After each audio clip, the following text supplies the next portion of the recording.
ఈనాటి ముఖ్య అతిథి మన పాలమూరు ముద్దుబిడ్డ గౌరవ ముఖ్యమంత్రి రేవంత్ రెడ్డి గారు, అట్లాగే డిప్యూటీ సీఎం బట్టి విక్రమార్క గారు, సహచర మంత్రివర్యులు సీతక్క గారు, అట్లాగే వేదికమైనటువంటి శాసనసభ్యులందరికీ, ఎమ్మెల్సీ దామోదర్ రెడ్డి గారికి, గౌరవ శాసనసభ్యులందరికీ, అట్లాగే అడ్వైజర్ షబ్బీర్ అలీ గారికి, గౌరవ చిన్నారెడ్డి గారికి, అట్లాగే శివసేన రెడ్డి గారికి, అందరికీ వేదికమైనటువంటి పెద్దలందరికీ, ప్రజాప్రతినిధులందరికీ, ఇక్కడ విచ్చేసినటువంటి అక్కజెల్లెలకు, అన్నదమ్ములందరికీ, మీడియా మిత్రులందరికీ కూడా హృదయపూర్వక నమస్కారం తెలియజేస్తూ ఉన్నా.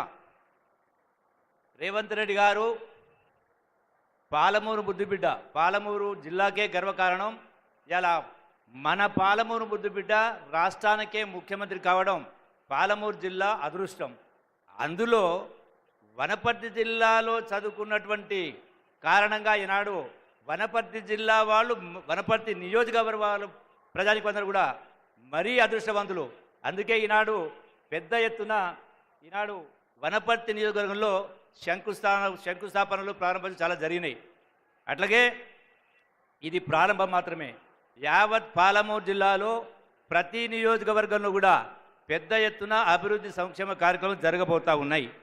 అట్లాగే ఈనాడు ఇదే కాకుండా అన్నిటికంటే ముఖ్యమైనటువంటిది మన పాలమూరు ముద్దుబిడ్డ కాబట్టి కృష్ణానది జలాల్లో ఉన్నటువంటి ప్రతి నీటి బొట్టు కూడా, ప్రతి సెంటు గుంటకు, పాలమూరు జిల్లాలో 14 నియోజకవర్గాలకు సెంటు గుంటకు నీళ్లు అందించి సస్యశ్యామలం చేసేటువంటి దానికి కూడా శ్రీకారం చుట్టడం జరిగింది గౌరవ ముఖ్యమంత్రి రేవంత్ రెడ్డి గారు.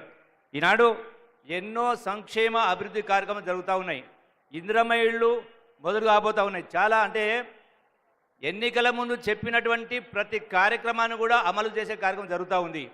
వీటితో పాటుగా ఎన్నో సంక్షేమ కార్యక్రమాలు, అభివృద్ధి కార్యక్రమాలు.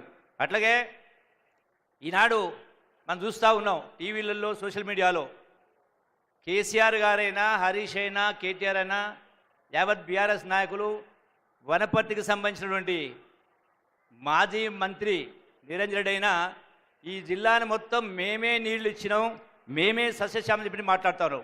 వాస్తవాలు యావత్ ప్రజలకు తెలియాల్సిన అవసరం ఉంది కాబట్టి ఒకసారి జ్ఞాపకం చేస్తూ ఉన్నా. పాలమూరు జిల్లాలో మహాత్మా గాంధీ కల్వకుర్తి లిఫ్ట్ అయినా, భీమా అయినా, నెట్టెంపాడైనా, కోయిల్సాగర్ అయినా, ఈ అన్ని ప్రాజెక్టులు కూడా కాంగ్రెస్ హయాంలో గౌరవ ముఖ్యమంత్రి రాజశేఖర రెడ్డి గారు ముఖ్యమంత్రిగా ఉన్న సందర్భంలోనే ఇవన్నీ కూడా మొదలైనవి. మొదలు కావడమే కాదు, ఈ ప్రాజెక్టులకు కాంగ్రెస్ హయాంలో ఖర్చు పెట్టినటువంటిది 8,131 కోట్లు. అది ఉమ్మడి రాష్ట్రంలో ఎన్ని ఇబ్బందులున్నా కూడా 8,030 కోట్లు ఖర్చు పెట్టారు.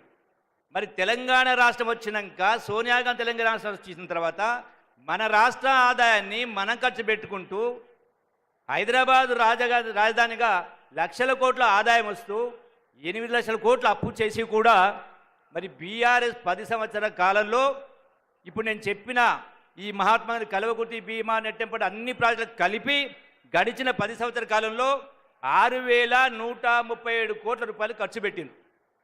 అంటే ఈ ప్రాజెక్టులు మొదలైంది కాంగ్రెస్ హయాంలోనే, ఖర్చు పెట్టింది కూడా కాంగ్రెస్ ప్రభుత్వంలోనే.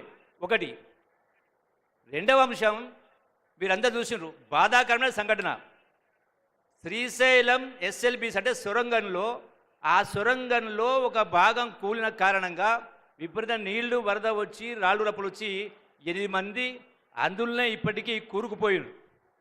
అంటే ఏమాత్రం కూడా ఇంగిత జ్ఞానం లేకుండా దాన్ని కూడా రాజకీయ కోణంలో, రాజకీయాన్ని మంచుకోవడం కోసం ఈ కాంగ్రెస్ ప్రభుత్వం తప్పిదం వల్లనే ఇది జరిగిందని మాట్లాడుతూ ఉన్నారు. మళ్ళీ వాళ్ళ మాటలను ఏం మాట్లాడుతూ ఉన్నారు? గడిచిన 10 సంవత్సరాల కాలంలో బీఆర్ఎస్ పార్టీ కేసీఆర్ మేము 200 కిలోమీటర్ల సొరంగాలు తవ్వినాం అని మీరే మాట్లాడుతూ ఉన్నారు కదా. మరి మీరు మొదలుపెట్టిన సొరంగాలు తవ్వితే అంతకు ముందే శ్రీశైలం సొరంగం 44 కిలోమీటర్లలో 25 కిలోమీటర్లు కాంగ్రెస్ పార్టీ పూర్తి చేసింది. మరి 8 లక్షల కోట్ల అప్పు చేసి ఈ మిగిలిన 19 కిలోమీటర్ల సొరంగం ఎందుకు పూర్తి చేయలేదని నేను ఈ వేదిక ద్వారా అడుగుతా ఉన్నా. హరీష్ రావును ఛాలెంజ్లు విధిస్తూ ఉంటాడు. అంటే ముందే మీకు ఏమైనా కలబడ్డదా?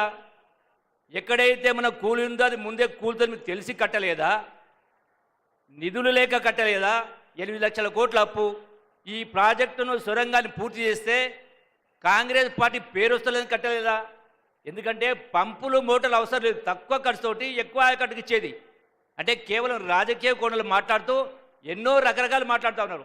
ఇలా మన గౌరవ ముఖ్యమంత్రి గారు 60 సంవత్సరాల కాలంలో ఎవ్వరు కూడా చేయనటువంటిది ఈనాడు బీసీ కులగణన చేసి సమాజంలో బీసీలు కూడా విద్యా ఉద్యోగ అవకాశాల్లో, ఉపాధి అవకాశాల్లో, రాజకీయ పదవుల్లో కూడా 42% వాటా ఉండాలని ఇల్లులు తిరిగి సుమారు 90,000 అధికారులతో సర్వే చేయించి ఇలా శాసనసభలో పెట్టి న్యాయం చేసే కార్యక్రమం చేస్తూ ఉంటే వీళ్ళు దానిలో పాల్గొనకుండా ఉల్టా చోరు కొత్వాలు గడ్డ అంటే అన్నట్టుగా మళ్ళీ ప్రభుత్వాన్ని విమర్శించే కార్యక్రమం చేస్తూ ఉన్నారు. కాబట్టి నేను మీ అందరూ ఒకటే మనం చేస్తూ ఉన్నా, తెలంగాణ రాష్ట్రం ఇచ్చినటువంటిది కాంగ్రెస్ పార్టీ 100 మంది ప్రాణాలు త్యాగం చేసిండ్రు. మరి తెలంగాణ ఇచ్చిన కాంగ్రెస్ పార్టీ ఈ దేశానికి కానీ రాష్ట్రానికి కానీ శ్రీరామ రక్ష. ఎప్పుడు ఏ ఎన్నికలు వచ్చినా కాంగ్రెస్ పార్టీని కాపాడుకోవాల్సిన బాధ్యత మనందరిపైన ఉంది. కాబట్టి మీరందరూ కూడా పెద్ద మనసు చేసుకొని ఈ యొక్క సంక్షేమాభివృద్ధి కార్యక్రమాల్లో మీరందరూ పాలు పంచుకోవాలి. ఒక చక్కని పరిపాలన, సుపరిపాలన, అవినీతికి అవకాశం లేని పరిపాలన మనందరం కలిసి, మనమందరం ఒక కుటుంబం కలిసి చేసుకోవాలని చెప్పని మీరందరూ కూడా పాల్గొనాలని, తోడు కావాలని మనస్ఫూర్తిగా కోరుకుంటూ సెలవు తీసుకుంటున్నా. జై Congress. Thank you sir. Telangana రాష్ట్ర వ్యాప్తంగా